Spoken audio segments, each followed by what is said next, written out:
อยู่ตั้งบ้านตั้งจองกันอยู่ในเวลานี่เนาะเวลานี้ก็เป็นเวลาดีตีสามปลายมาสักน้อยก็มาฟังรายการนี้ก็เปิ้นใส่จื่อตั้งชื่อว่ารายการสัพเพเหระปกิณกะขอนลุงไก่แจ้งรายการเสียงธรรมแสงทองซึ่งดำเนินรายการบริหารเวลาโดยต้นตัวแห่งอาตมาภาพเก่ากระผมตุลุงนันชัยวัฒนาคเสโนจัดรายการอยู่ที่บุญวัดพระธาตุดอยน้อยตำบลดอยหล่ออำเภอดอยหล่อจังหวัดเชียงใหม่ส่งกระแสเสียงลุงไปที่วัดปากตั้งเจริญก็กระจายไปหลายคืนหลายตีหลายต่างเนอะ ที่เราได้ฟังกันนี่ก็มีหลายสถานีเนาะกำเดียวก็จะได้ประกาศดังคืนแต่ละคืนต่างๆที่เปิ้นมีบุญต่อโสตประสาทหูเฮาได้ฟังกันนะก็ก่อนอื่นนั้นก็ปิ้นเบื้องต้นเนาะตัวลุงก็จะได้ไหวพระสวดมนต์กันเน้อเพื่อความเป็นสิริเป็นมังกรเป็นมงคลนะกับตนกับตัวกับขอบกับโคลูกหลานตันเต่าไปเนื้อไปไต่ไปทางใดก็ดีไปกับรถลายโยดยานพาหนะก็เดินทางแข็งขาดปลอดภัยเด้อเดินไปทางแข็งขาดปลอดภัยทั้งขาไปและขากลับเนาะเอาละบอสวดมนต์ลาไหวพระกันเกินเด้อเอาอีมีนาให้หน่อยเนาะอิมินาสกาเลนะพุทธังอภิปูชยามะอิมินาสกาเลนะธัมมังอภิปูชยามะอิมินาสกาเลนะสังฆังอภิปูชยามะอะระหังสัมมาสัมพุทโธภะคะวาพุทธังภะคะวันตังอภิวาเทมิสวากขาโตภะคะวะตาธัมโมธัมมังนัมมัสสามิสุปฏิปันโนภะคะวะโตสาวกสังโฆสังฆังนะมามินะโมตัสสะภะคะวะโตอะระหะโตสัมมาสัมพุทธัสสะนะโมตัสสะภะคะวะโตอะระหะโตสัมมาสัมพุทธัสสะนะโมตัสสะภะคะวะโตอะระหะโตสัมมาสัมพุทธัสสะอิติปิโสภะคะวะอะระหังสัมมาสัมพุทโธวิจาจารณะสัมปันโนสุขโตโลกวิโตอนุตตโลปุริสตัมมาสาลาติสัทธาเทวมนุสสานังพุทโธภะคะวะติสวากขาโตภะคะวะตาธัมโมสันติติโกอากาลิโกเอหิปัสสิโกโอปันนะยิโกปัจจตังเวทิตาโปวินโยหิติสุปฏิปันโนภะคะวะโตสาวกสังโฆอุจจุปฏิปันโนภะคะวะโตสาวกสังโฆยายะปฏิปันโนภะคะวะโตสาวกสังโฆสามิจิปฏิปันโนภะคะวะโตสาวกสังโฆญาติตังจัตตาลิปุริสยุคานิ อัตตาปุกาลาเอสะภะคะวะโตสาวกสังโฆอาหุนายโยปาหุนายโยตักขินายโยอัญจลิกาลนิโยอนุตตลังปุญญเขตังโลกัสสาติ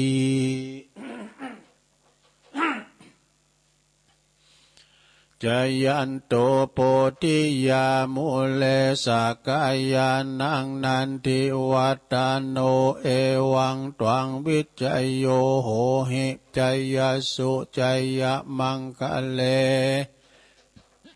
อัปปลาจิตตปันลังเกสีเสปัฏฐวิปุคะเล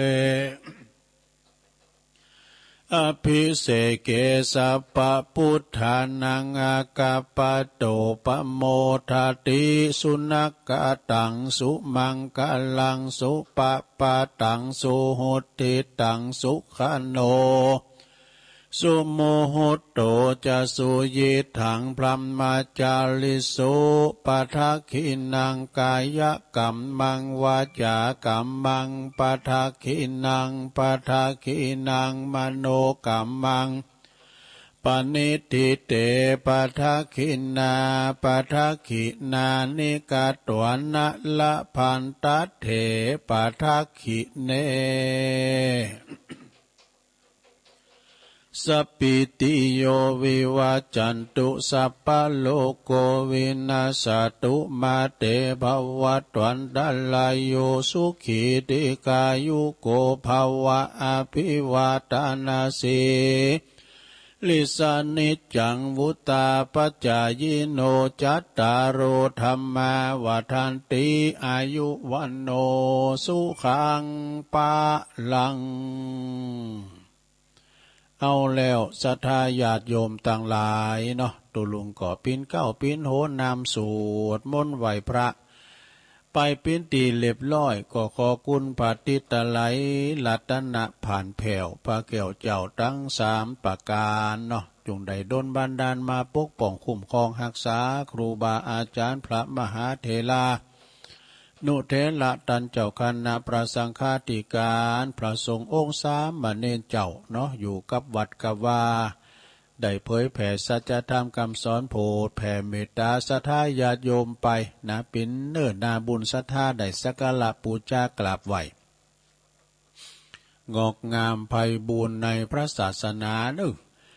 อพอออกศรัทธาก็เหมือนกันเนี่ยขอให้มีสุขภาพพลานามัยสมบูรณ์แข็งแรงเด้ออยู่กินอยู่ต้านไปใจปิ้นกำลังจิตกำลังใจอีปออีแม่ที่เดินเหินไปไหนมาไหนบ่ได้เนาะเอาวิทยุปิ้นกูเนอฟังน้ำฟังธรรมไปได้ยินเสียงครอบแคบปิ้นเจ้าหมูตุลุงเนอมันไข่ออกงานมันไข่ออกวิทยุตัวตุลุงหนูศรัทธาญาติโยมเว้ยมันก็ดึงเนี่ยครบขอบแคบน่ะตุงโหนี่ได้ปิ้นสนามฟุตบอลมันจ้ะมันหนักเนาะศรัทธาตุลุงก็ไม่เย็นอย่างกับมันแหละฉันเตือนนอเนี่ยตายข้ามหน้าอกตุลุงก็มีดูมันยังมาลืนแล้วหรือจะมาเดินเนาะสัตตาลิสานเอาละต่อไปจะได้ประกาศอันนี้ก็เนอสถานีวิทยุที่เปิ่นมีบุญต่อโสตประสาทหูเฮาได้ฟังกันตึงมือตึงวันก็ย้อนว่าเปิ่นกดไล่กดก็เกี่ยวสัญญาณนำเอารายการอันนี้ไปสู่ตันผู้ฟังที่อยู่ตั้งบ้านตั้งจองเนาะก็ขอบคุณสถานีวิทยุในเครือข่ายที่รับสัญญาณรายการธรรมะภาคภาษายองเนาะช่วงเวลา3 โมงตี 3 ถึง 5 โมงเนาะก็มีสถานีวิทยุขึ้นเพื่อการศึกษาศาสนาและวัฒนธรรมวัดไฟหินเนอตำบลสุเตปอำเภอเมืองเชียงใหม่ FM 104.50 เมกะเฮิรตซ์โดยเมตตาบารมีธรรมอาจารย์ท่านพระครูสมุวิโสวัดวรกิจโจเนอลิงสัญญาณไปและองค์ขลงในเมืองฟังชัดเจนสถานีวิทยุคณะสงฆ์อำเภอฝางตั้งอยู่ที่วัดพระบาทอุดมนำบ่อสาวาสำนักวิปัสสนาโดยเมตตาบารมีธรรมหลวงปู่พระครูสุจิตานุรักษ์หลวงปู่ใหญ่เจ้าคณะอำเภอฝางเนอ FM 100.25 เมกะเฮิรตซ์ขอบคุณตุปีเจริญโชติธรรมโมแห่งวัดสันโค้งอำเภอแม่อายตุปีอมรเทพอุปสันโตตุปีโจนะ 3อำเภอฟังกันอย่างสบายเนอะชัดเจนสถานีวิทยุแดนดินถิ่นล้านนาตั้งอยู่ที่บ้านโฮงวัวตำบลนำบ่อโลงอำเภอสันป่าตองเนอะ FM 103.50เมกะเฮิรตซ์โดยคุณรุจิสมบัติเงาคำนะสถานีวิทยุของธรรมะของชุมชนวัดห้วยตองซักตำบลขงเป้าอำเภอจอมทองเนอะ FM 98.75เมกะเฮิรตซ์โดยเมตตาบารมีตามหลวงอาจารย์ท่านพระครูวาปีวรมานิตท่านพระอาจารย์ชาวลิชยวังโสนะลิงสัญญาณไปโซนไต่ฟังแต่เพลงมาละตี3ตี2เนาะฟังแต่เพลงมาละนะสถานีวิทยุมนเสียงธรรมต่างอยู่ที่วัดบุพารามตำบลช่างเครื่องอำเภอแม่แจ่มเนี่ย FM 106.25เมกะเฮิรตซ์โดยเมตตาบารมีตามอาจารย์หลวงพ่อพระครูมงคลวิสิทธิ์นะหลวงพ่อเจ้าคณะอำเภอแม่แจ่มขอบคุณท่านพระประหลัดอุทัยตึง2อุทัยโดยเน้อพี่น้องแม่แจ่มก็ฟังกันหนักกันหลายสถานีวิทยุเนกเนียวเรดิโอ FM 96.75เมกะเฮิรตซ์ตั้งอยู่ที่บ้านจงตำบลทุ่งกวาวห้างหุ้นส่วนจำกัดอนุสรณ์เรดิโออำเภอเมืองปานจังหวัดลำปางเด้อสถานีวิทยุชุมชนคนเหนือเขื่อนตั้งอยู่ที่บ้านดงดำอำเภอฮอดจังหวัดเชียงใหม่ FM 90.75เมกะเฮิรตซ์สถานีวิทยุเพื่อการศึกษาและพัฒนาอาชีพเรดิโอเน็ตเวิร์ก FM 103.00เมกะเฮิรตซ์อำเภอเมืองจังหวัดลำปางโดยคุณอนุพงษ์ตาจีนะนะแล้วก็สถานีสุดท้ายสถานีที่9สถานีวิทยุเรดิโอเน็ตเวิร์ก FM 99.50เมกะเฮิรตซ์วิทยาลัยเทคโนโลยีเพื่อการจัดการกฟผ.แม่เมาะลำปางนะลิงสัญญาณไปปิ้นตีเรียบร้อยก็ต้องขอบคุณสถานีทุกคืนด้วยเนอตีเปิลไดลิงสัญญาณไปปิ้นตีเรียบร้อยนะตีสถานได้ยินได้ฟังกันเนาะก็ขอบคุณวันนี้ก็ตรงกับวันที่28เนอะวันหยังวันเนี่ยวันจันทร์ที่28ของเดือนกุมภาพันธ์วันสุดท้ายของเดือนพูกก็วันที่1มีนาจะเข้ามาแล้วเนาะเอาวันเวลาลงเลยผ่านไปเนาะที่ถึงเดือนที่2นะจะเข้าเดือนที่3ของปี65นะก็วันนี้มาพบกันวันที่28สิ้นเดือนพอดีก็วันนี้ตุลุงก็ตามเคยนะมาตกมาเตนเปิ่นเหมือนกันวันนี้ตามปกติเวลานี้ก็จะได้ฟังสถานีโดยเมตตาบารมีตามอาจารย์พระครูอภิวัฒนวิกรมแต่ว่าเปิ้นยังปีกมานะไปปฏิบัติศาสนกิจไปช่วยงานครูบาอาจารย์ปูนที่วัดกลางเนาะเวียงป่าเป่าเปิ้นพระราชทานเพลิงศพว่าแรงนำไฟมาเต้นวันนี้ก็คงจะปีกมาแล้วนะก็ตกเต้นกันไปสดาญาโยมนะ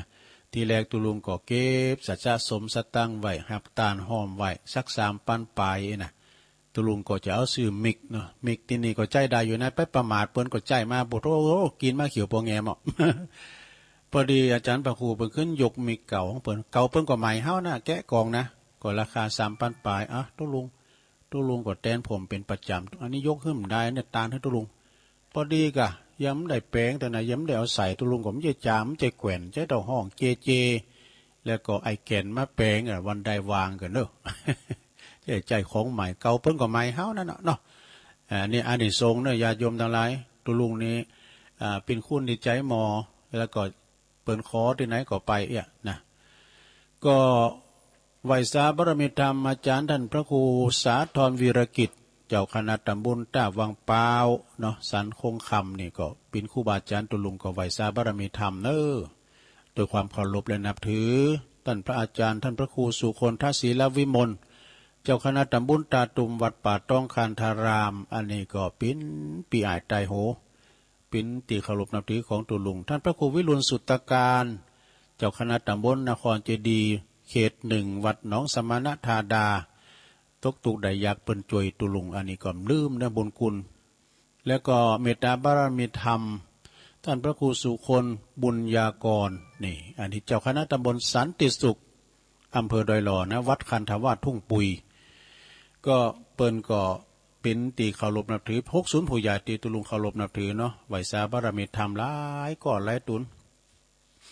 ตีเปิ้นได้การสนับสนุนก็ดีนะเจ้าในฟังรายการตุลุงทองเปิ้นมีคติธรรมบทหนึ่งแปลว่ากำอู้อย่างผีสอนที่นอนเหมือนหางแห้ง เปิ้นอธิบายก็โมนแหละซะท่าเนี่ยแต่ก่อนที่ตุลุงจะออกรายการถูกเจอทุกครั้งเนี่ยเปิ้นจะฟังรายการตุลุงทองคติธรรมเปิ้นโมนเนี่ยซะท่าเนี่ยเปิ้นมาเล่าแล้วโอ้โมนเด็ดๆอันนั้นซะท่าญาติโยมก็ฟังกันไปนะมีธรรมบทหนึ่งว่าก็เอามาเล่าละกรรมนะว่านี่อู่ประดังปุ่นประดังเวงป่าเป่าคืนแม่ขจันโมเดิร์นเรดิโอนะแล้วก็พี่น้องทั้งองค์ขลงในเมืองฟ้างย้ำได้ยินแหละเอากรรมเนาะอันนี้โลกปิ่นจรินนี่โลกมันปิ่นจรินนะคำทำนายสระญาติโยมนะโลกปิ่นจรินแบบใดคำทำนายจริงหรือเปล่านี่นะอ่านก็ชวนหือลำเปิ้นวันระวังมาขึ้นเนอะนะเปิ้นว่าเดี๋ยวเนี่ยลูกเฮ็บเนี่ยนะเฮ็บกับฝุ่นมันมาด้วยกันมันมาตกหรือดูหนาวบ่าเฮ็บมันมาตกย่ำหรือดูหนาวสะทามันยังมีก็มีมาแล้วนะคุณที่เป็นหนุ่มภูมิจะยาวคุณที่เป็นสาวภูมิจะเสียนเนี่ยภูมิจะสั่นปดจายนะปดจายในเปิ้นก่อจะหนุงกับโปงประสงค์จะเมาเหล่าสุมาเนอะอันนี้เปิ้นเขียนของจองกันในความจริงมีละแล้วก็เขาราคาจะถูกเนี่ยเขาแล้วนี่เขาถูกก้ามหนูเขาบะปีพระมาวันนี้มา27 บาทเขากิโล5 บาท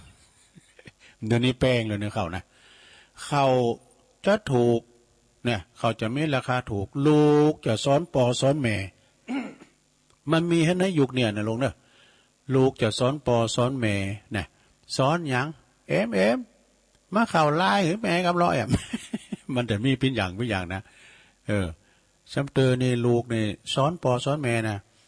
ถ้าเธอเปิ้นโขดมาเปิ้นเกลียดมาไอ้นะเปิ้นด่าเนี่ยเปิ้นด่าเพราะตาบอดตาหลุมพุ่นเนอะด่าปอด่าแม่ในมอกนอกเนี่ยไปเยอะลูกหลานเป็นบาปนะ แม่ปอแม่ผู้บังเกิดเก่าเนาะแล้วก็เปิ้นว่าลูกจะสอนปอแม่คุณแก่จะเฝ้าบ้านก็แน่กะคุณเฒ่าคุณแก่ก็เฝ้าบ้านนี่เฝ้าหอเฝ้าเฮือนไปไหนที่ไหนมันลูกละนะเฝ้าบ้านเฝ้าจองคุณแก่จะเฝ้าบ้านอันธพาลจะคล้องเมืองดูอันธพาลจะคล้องเมืองต่างก็ลือเรื่องคนชั่วมั่วอบายมุกได้กะเนาะชั่วอบายมุกเนี่ยแล้วก็ความสุขจะหายสูญได้กะสถานเนาะเมื่อก่อนนี้ปุตโตเปิ้นกึดสร้างห่างแปลงวัดว่าอารามแปลงดีแล้วโบสถ์วิหารกุฏิกำแพงอย่างได้เปิ้นแล้วเปิ้นจะร้องกันดูนะบอกปีบอกน้องจะร้องถึงวัดจะร้องถึงบ้านจองหอเฮิรนก็แปลงให้มันมดมันใหม่ไผโคไฟมันดีก็แปลงนะปุตต้มก่อนเปิ้นเอากันได้นะบอกสายปีสายน้องอยู่ไกลเปิ้นมามากินมาตานด้วยกันเดี๋ยวนี้มันหายสูญสถานจัดภายในกันนะบาปบุญจะ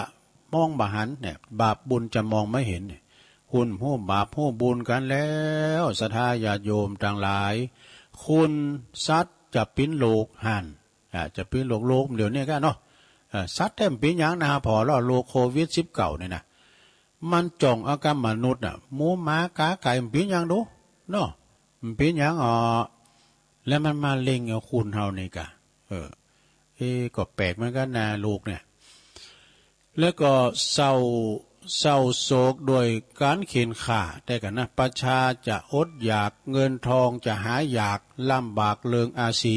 พนี่ผู้โทซ้ำเตือนนี่เปิ้นมีโรงงานปิ้นอย่างนี้นะเขาทำงานโกดังหันเขาทำงานที่หันที่นี่นะเปิ้นเลิกจ้างออกกันนะสถาญาโยมก็ที่นี่นะเป็นอย่างหงหมูนะหงหมูเดือนดอยหน่อยเดือนปากตั้งเข้ามาก่อนนี่ปรมินขี่หมูนะเมื่อเดือนนี้หมูเปิ้นตายถ้าใครยกหางนะเปิ้นก็เลิกจ้างนะโอ้พี่น้องเจ้าดอยก็ปิกบ้านปิกจองกันนะสถาเลิกจ้างกันนี่ลำบากเลิงอาชีพ ไปสอหาอาชีพใหม่ปากกัดตีนถีบสุมาเนี่ยปากกัดตีนถีบก็จะเกิดขึ้นเนอะนะ ไผมือยาวก็เสาใดเสาเอานี่กับเนี่ยจะแยงจริงดีจริงเด่นกันแล้วนะนางลือยืนก็จักดินนี่อย่างเนี่ยคุณตาเนี่ยอภยาปัจจังทุกขังโลเกอย่างก็อันนี้ใจสถานที่สัตว์ไม่ตายไม่มี กินโกงกันโทบานโทเมืองว่าดูเหมือนความลุงเรืองจะหายหดแต่กะมดกาลียุคนี้ไปแล้วนะสมมติมันมดโรคโควิดนี่ไปแล้วนะบ้านเมืองก็จะขึ้นดีขึ้นมานะจะก่อยขึ้นดีขึ้นมาแล้วก็เปิ้นก็ว่าจะพื้นปัทภีคือตีดินก็จะชุ่มฉ่ำน้ำไฟจะไหลมาอีกครั้งคราหนึ่งเนี่ยแล้วก็อันยังต้องอดทนก่อนนะเดี๋ยวนี้ยังต้องอดทนก่อนยังต้องรักษาศีลปฏิบัติธรรมไปจะนำความเจริญแล้วก็จักปิ่นเช่นนี้แหละอันนี้นะศรัทธาอันนี้ก็ขอคิดดีๆนะของอาจารย์ท่านพระครูอภิวัฒนวิกรมเปิ้นสูงมากตุลุงก็เป็นความคิดดีๆนะแล้วก็อันว่าก็เอาไปว่าตังเวียงป่าเป่ามันจะไปปุณนะก็ว่าเนี่ยแต่ก็ส่งกระแสเสียงไปแต่เวียงป่าเป่าเอกะสดาเนาะเอาละสดาอย่าโยมอุปนักไปหลายวันเวลาล่วงเลยผ่านไปวันนี้ตุลุงก่อนน้อมนำเอาปฐมเทศนาเนอะ มรดกธรรมปืนเมืองเลิงกำตามสนองนี่กำตามสนองมันปิ้นจะได้กำนี่ก็คือคำกลางไม่ดีไม่ชั่วกรรมดีก็เรียกว่ากุศลกรรมกรรมขาวกรรมบดีเรียกว่าอกุศลกรรมคือกรรมดำเนอะศรัทธาญาติโยมทั้งหลายปิ้นจะได้ก็ลองฟังบ่เนอะนะลองฟังธรรมพอฟังไปก็รับไปในลงเนอะเจ้าภาพก่อนก็เดียวกันเนอะก็ประกาศนะเอาตีนแล้วก็ปันป้อนแล้วก็ประกาศเนอะนะอ้าวปูจานไม่ไหนมาราธนาธรรมกันปลอมมาเลยต้นอกแอนภาพต้องเต้นวิมานทองทำอันใดดีทะละทะลองตามกองแห่งนักปราชญ์ผู้ข้าน้อยนาฏก็ขออาราธนาธรรมธรรมะธัมมังปัจจังอาราธนังกะโลมะนะโมตัสสะภะคะวะโตอะระหะโตสัมมาสัมพุทธัสสะกัมมุนาวัตติโลโกติสาทโวดุลาสาปุริสะทั้งหลายตั้งยิ่งใจน้อยใหญ่ภูมิมักไฟเจยบันจึงหือตานบ่ขาบมีสินสะอาดรักษาปะกันมามวลหมู่พร้อมได้อยู่ฟังธรรมอย่าจากกรรมน้อยใหญ่น้อยยับเป็นกรรมถอยสาทานจักเสียการบาปางเป่าว่าเต้ามาเฝ้าดอมได้คนยิ่งใจอยู่ไกลจักเดือดไม่แกนใจเราจักไขบอกกล่าวเฮือลูกเก้าขี่ยาเถิงการนาในโลกเมียสุขทุกโศกสูญการพ้องก่อสุขอันนั้นข้าเจ้าว่าพ้องก่อมาทุกโศกเศร้าเครื่องขี่ไล่แหละดีนั่นใส่ก่อมีกับลูกไตนาคนมีพายาจบจอดทุกบอดตอดมาปานะได้เจยบานจื่นจอยคนพายาดอยปึกตันตุกมาปาหวันบ่ขาดได้ไม่มาดเครื่องขี่กันเลิกจักเหือนี่พ้นจากต่างตุกยากสงสารเหือใดเจยบานนั่นใจจักใดบอดใดสันใดเราจักขายบอกกล่าวเหือรู้ข่าวขียาบัดนี้แหละนา สัทธาอันว่าสัพพัญญูปาพุทธเจ้าได้เทศนาเล่าเป็นคาถาว่ากรรมมุนาวัตติโลโกดังนี้ใครเก่าจี้เป็นหมายว่าสัตว์โลกต่างหลายมวลหมู่ย่อมเป็นไปตามกรรมอยู่ของภัยของมันพ้องก่อสุขคืนวันค่ำเจ้าพ้องก่อมาโศกเศร้าเครื่องกาผาทานนามักไฟหรือใครใดอันใดก็สมใจกู้เจือดังไฟเอื้อใจหมายโลคาลายพายาตก็บ่มาปาดอินทรีลูกหลานมีใหญ่อันน้อยก็สอนอยู่ถ้อยฟังกรรมบ่มัวดำกลายหยาบบ่กาทำบาปกับตนจุมหลังคนนั้นใส่สร้างกรรมไว้ลายลามกรรมสนองตามตอบสายได้ไล่เครื่องกาอานาถากันยากไล่อาหาเลี้ยงใส่ตามพานแอวขอดตาเลี้ยงต้องตุกโศกต้องเครื่องขีเปียทิเมบ่ขาดเมยาก็บ่อาจจักหายพ้องก่อมาตายแต่น้อยพ้องก่อมากากาดก้อยยำจัลลาตามกรรมมาตอบสายได้ไล่แหลดีสัตว์โลกีน้อยใหญ่บ่เว้นไว้ทางตาย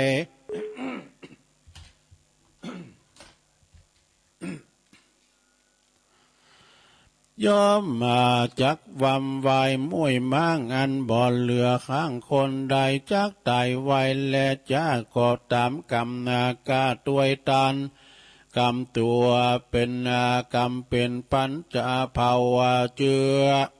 ได้ฝ่ายเอื้อนนำมากรรมนั้นใส่จักเกิดใดมาเอาคือว่ากายของเราเป็นเก้าวาจาเล่าเป็นสอง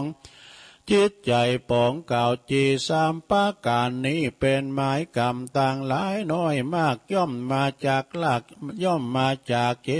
ตนาดังพระพุทธาที่ไว้เทศนาไว้โอวาทเป็นบทบาทคาถาว่าเจตนาหังภิกขเวกัมมังวัฏามิดังนี้ภิกขเวดุลาภิกขุทั้งหลายอันว่ากรรมทั้งหลายนั้นใจอัมมากล่าวว่าแก่คือว่าหากมาได้แก่การกระทำนะบุญและบาปกรรมนั้นใส่จักสำเร็จใดโดยใจกรรมจักนำไปเป็นเหตุเข้าสู่เขตสถานดังเมเนตานแต่ไทยสืบกันไว้นำมาขอสัทธามวลหมู่ตั้งใจอยู่ฟังไปเราจักให้เก่าจีหือรู้ที่ตามแนวบัดนี้แหละนากีละดังได้ยินมานิสายนับบอดใดเป็นนับบอดใดสังขายาเมื่อปางเมื่อพระสัทธาโตนผ่านแผ่วยังอยู่แล้วในมหาวิหารโพสัตสงสารโลกตายเพื่อหือใดสวัสดี ยามนั้นก็ยังมีภิกขุมีหนุ่มเฒ่าจักไปเฝ้าพระพุทธพระสัทธาก็ปากันมาเตียวมาจะใจมานับอ่านได้หลายวันต่างปากันหิวหอดก็มายังจอดกลางหนก็ยังมีใจมานิมนต์ไปฉันข้าวยามเมื่อเจ้าภิกขุเจ้ามวลหมู่พักฉันเขาอยู่นั้นไซ ก็มาหันยังกาดำตัวใหญ่ตัวหนึ่งอาจบินอยู่บนอากาศบนฟ้ายามนั้นก็ยังมียาและยาสาเวียนยาเป็นไฟมาจากไหนไปรู้เข้ามาซุบสอดคอ อามาซุบสอดอยู่คอกากาตัวนั่นนาเลยมวยม้างตกสู่ปืนล่างปัทวีเจ้าปีคุเมหนุ่มเท่าก่อมาอันนาพงสันเขาเล็งหันก่อมาหันอัศจรรย์หลายหลากเลี้ยวก่อปากันจากนี้ไปต่างจากใครเก่าอูตั้มกลางหมู่เดียวกันว่ากันไปกันเราผ่านนะไปลอดที่พระตนยอดทะลงยานะจักนำมาสาการกลมเก่าถามพระเป็นเจ้าทะลงธรรมว่ากรรมกาดดำตนนั้นโสดมามีกรรมโหดสั่งจาจึงถูกไฟมาซุบสอดได้มวยมอดวำไว้กันว่าเจ้าปีคูดทั้งหลายไปลอดที่พระตนแก้วศรัทธาก็ปากันอาสาขาบไว้ครบถ้วนควาย3 หนตาปีคูดตนฉลาดก็มาโอกาสนำมาสักการถามพระทันลงยานยอดซอยมีบ่อน้อยนำนาว่าพันเตภกวาคาแด่พระพุทธเจ้าตนเป็นเก้าติโลกาผู้ขานี่นามีปัญหาหลายแหล่ขอโพดแผ่ปันไม้คือเมื่อผู้ขาต่างหลายมวลหมู่เตียวใดเตียวมาสู่มากาก็หันยังกาตัวอาจบินอยู่บนอากาศไปบนบินเวียนวนหลายรอบไข่ก็มีบ่วงไฟใหญ่เป็นแสงไฟลุกแดงใจจาบเขาซุบยอบเขาซุบสอดยังคอกากราบัดเดียวอากาก่อนเลี้ยวม้วยม่างตกอยู่สู่ล่างปลายโซน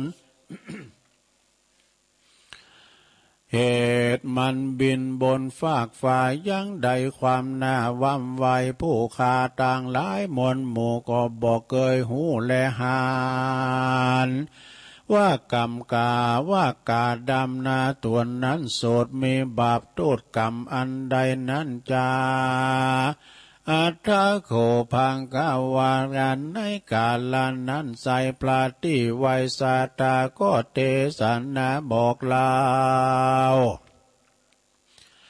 ตั้งแต่เก่าลอดไปว่าภิกขเวดุลาภิกขุต่างหลายมวลหมู่อันจุงพร่ำมาลูดาฟัง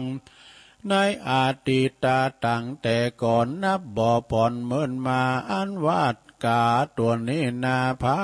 เสดมันได้เกิดมาเป็นคนบ่อทุกข์จนต่ำนากอยอยู่จื้นจ้อยตีขามันเป็นป้อนนาอยู่สร้างเมืองอันนอกเมืองกวางปาลานาสีกาดตำบ่อดีเหียมโหดบ่อโกโตดเฮกนามีมัวแยกการนาตัวเก่าบ่รู้คำเจ้าและง่ายการคนหลายหน้าหมู่มันแสงบ่หูเนไกการงานใดเปื้อนบานมันก็มาขี่ข้านเอ็นยานบ่กึดเหือตานเขาน้ำว่าตูพร่ำอันใดบ่เคยไปเข้าสู่อารามกู้วัดวาบ่เคยสาขาบไว้สารูปใหญ่องค์คำบ่เคยฟังธรรมสักหยาด บ่เคยใส่บาตรย่อเกณฑ์หือปีกู้เน้นน้อยใหญ่เต้าว่ามักไฟการตนบุญกุศลใหญ่น้อยบ่ไฟหอยถามหาการภาวันนั้นโสดไก่แสนโยชน์ดีหลีสินดวงดี85บ่รู้ว่าอันใดขั้นหนึ่งในค่ำเจ้าหาเลี้ยงคาบแล้วไปถึงวันบ่เคยหันขวาดรู้ว่ากับมาว่าการตนมูบมัวเป็นผีจักใดเครื่องขี่ปายนาตกต่ำจะไปลุนเหตุว่าบุญบ่อสร้างกาตำบาปกวางตาโลนะ จักเอาปาตนไปไม่ที่ลุ่มไตอบายนั่นแหละนาเอกทิวาสังยังมีในวันหนึ่งสายใจผู้บาปใบเจ้านารีบไก่กาไตเต้าไปสู่ป่าเสานาตัวจูงเอางัวตัวปูไทยนาอยู่พันภายกันว่ายามควายมาลอดงัวมันก็มาหิวหอดมากล้ำอยากยาน้ำและอาหารย้อนกาตามการบ่อผ่อนได้อิดอ่อนหิวแรงงัวผู้แดงบ่อจามมันก็เล่นออกจากกว่าเพื่อไทยแล้วนอนไปกลิ้งกระกิ้งเกือกป้าเอาเฟือกป้าเอาเชือกหยาบยุงแอกไทยฟุ้งเลี่ยลาดหักไทยก็มาหักเปปางใจนั่นก็มาโกทางวู่ร้อนสาดต้อนค้อนสาดต้อนค้อนมัวดำก็มาไข่กำมาร้องด่าเป็นกำหงหากาลีกำมาบอดีก็มากำบอดีกลาหยาบบ่สุภาพตามลาย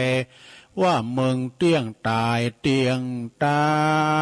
ยวันนี้บ่หลีกลี่ไกกาก็มันก็เอามันละอันโกมันอันไฟโกธานนี่เราล้อนไม่เอาเหลือแรงฐานไฟแดงว่าล้อนนักหน่วงคอนเรือลายถูกต้องไก่คนเราล้อนบ่เบานะแก่ก็ล้อนแต่หัวตีเอายาดีเขาใส่ล้อนเอาไม่ก็มาไกลกลาส่วนว่าไฟโกธานั้นเราล้อนไม่เอาหรืออะไรกันว่าคนยิงใจถูกต้องย่อมเป็นจ้องเครื่องขีจักเหยียดสันได้ดีนั่นใส่ดับเอาดับยังเอาไม่โกธาปราสาทาตนโยดโยดได้ภายโพเตสนาว่าการโกธาบังเกิดมาก็มีแต่ปัญญาเลิศสันเดียวจักดับเปียวคือวอด ไปสู่ลอดต่างดีแหลนนาส่วนอันว่าใจเจ้านานั่นใส่กันโขดไม่โกธาย้อนงัวนั้นนาป้าหยาบยุงเอาเชือกฟุ้งขาดใจซ้ำโขดไหลเตื่อมแทงก็รีบเอายาแห้งมาบ่อนไล่ก็เอามาปั่นคองัวไว้บัดเดียวเลี้ยวก็รีบเลี้ยวบ่อจะเอาไฟแดงกาเผาโลนะงัวตัวตนนั้นโสดเจ็บไม่ปวดเหลือหลายก็ลวดตายมวยมั่งกังต้งกวางแดนนาก็มีหันแหละนาส่วนว่าใจเจ้านานั่นใส่กันเสียงกรรมไว้เรือสร้างกรรมไว้เรือลายกันว่าวำไวกาภาคดับจิตจากเมืองคนอากุศลได้สร้างงามบ่อห่างล้างเนไกบาปาไปส่งอยู่ไปเกิดอยู่อาเวจีเป็นตุขีไม่มาได้500 ชาติเป็นหมายบาปเมหลายแต่ก่อนได้พอได้ไม้ผ่อนหายหนอากุศลกาดกลอยกรรมมีน้อยหลอเศษก็ได้มาเกิดเป็นเปรตอสุรกายกินน้ำลายตัวเก่ากินของบุตรเนาอุจจาสะแวงหาไปไข้คือคนน้อยใหญ่ยิ่งใจการเน่งหมายขวาดลูกกาตำบุญสู่ไปหาวิบากนาล้ำมอกเต้าเอิญบอกปีน้องมิตรแก้วป้องวงศาก็บ่มีไผมารู้ใดย้อนว่าบาปสร้างไว้มัวดำมาบังเกิดมาบังบ่ขาดจึงไม่มาดเลโลนกันอากุศลตัวถอยได้กากาดก้อยเนหายวิบากเมมาบ่เหิด จึงได้มาเกิดเป็นกาเถิงบินอยู่เวหาอากาศยังได้ไม่มาดเครื่องขี่ถูกไฟมีบ่วงกองตายตกสู่ห้องแดนดินดาดก็มีปาการดังกล่าวมานี่แหละนาภิกขเวดุลาภิกขุตั้งหลายตนเป็นสายอริยเจ้าทุกคำเจ้าปั่มเพ่งทำอันว่ากรรมน้อยใหญ่ไผ่สร้างไว้สันใดบ่ไปไหนก้อยกาดก้อยย่อมจองหอยติดตนเป็นนาไป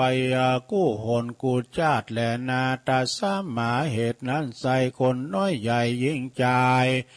จงจำหมายขวาดรู้ว่ากรรมมาอยู่กรรมมีอยู่เตี้ยงแต่ดังเก่าแก่ไขจากันว่าคนผู้ใดนากล้าหยาบกาทำบาปหึกนาต่อบาปตอบตัวบาปตัวมาตอบสายใดเหือไล่เลงหันดังชาติในปัจจุบันบัดนี้เราจะกี้ไขยาขี่ยาว่ายังมีผู้ยิงนึ่งนะปันดังปันดังคนนานหนุ่มเทามีใจบ่เศร้าเจยบานใดเหือตานบ่ขาดมีศีลสะอาดรักษาภาวนาค่ำเจ้าบ่บับเศร้าเมาวนยามเมื่อตนเกิดยามเมื่อตนกลอยกล้าชีวิตขาดตายจะชีวิตขาดใจตายบุญหลวงหลายสร้างไว้ก็มาภากดใดเล่งหาน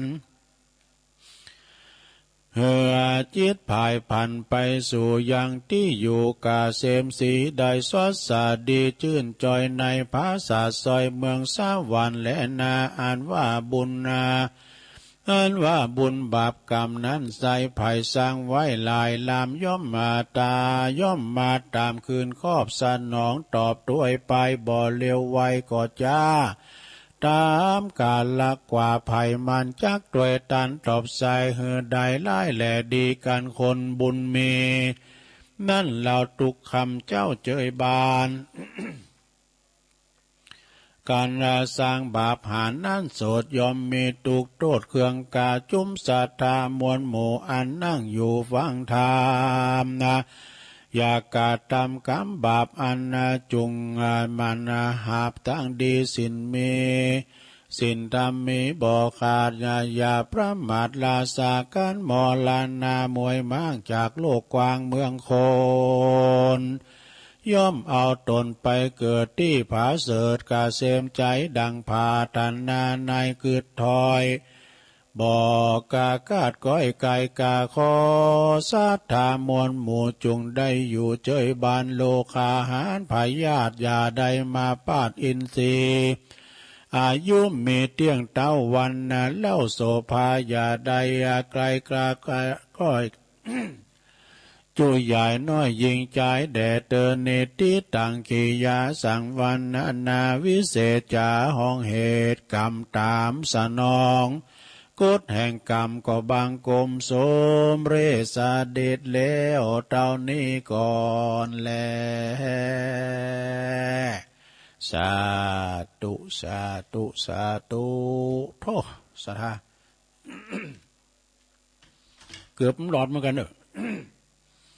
ตัวลุงก็ฟังเตดไปตัวลุงก็ย่ำหู้เหลืองแล้วศรัทธาจะหู้เหลืองไงอย่าง แต่ทำมันติดยากหน่อยเนี่ยมันจะยากกันแล้วเฮาพยาปึกมันได้มันจะไปติทำนะสุมาเด้อเนาะหลวงฟังหูเหลืองเสียงก็บ่ไข่ดีแต่ก็เดียวก็กะแอมก็เดียวก็กะไอจำมันได้เนาะไปตามเหลืองมันก็เดียวก็จะจบละก็เดียวก็หมดชั่วโมงจบตัวลุงแล้วไปลืมไปหมุนคืนไปไหนเนอะฟังท่านพระครูสังวรศิลาภิรักษ์เปิ้นปิ้นเจ้าอาวาสวัดทรายมูลเปิ้นก็จับต่อสัญญาณจากตัวลุงไปตั้งแต่5 โมงถึง7 โมงเลยนะนี่เหมือนว่ากับว่าก่อนท่านพระครูวรธรรมานาถวัดหนองเหงก็2 ชั่วโมงเหมือนกันเนอะสดาเนอะโตมาลาธอน ก็ตกแต้นกันไปศรัทธาญาติโยมต่างหลายเนาะผลอานิสงส์มาตึงได้ยังตัวลุงก็มิกในกันเนี่ย ราคาเพิ่น3,000เพิ่นยกให้ฟรีๆแก้กล่องกันนะลุงก็ว่าจะหิจะหอมจะหับตาลหอมไหวจะซื้ออีกอันนี้มัน4 channel เด้อไม่สุกได้4โตนะ4ไม้ปุ่นอาจจะได้ขอความเมตตาจังไอ้แก่นครับอันน้องเจเจวันเขาแกว่นนะหมดเนี่ย เอาในธรรมผูกนี้นะศรัทธาญาโยมเพิ่นก่อนสรุปว่ากรรมตามสนองนี่นะ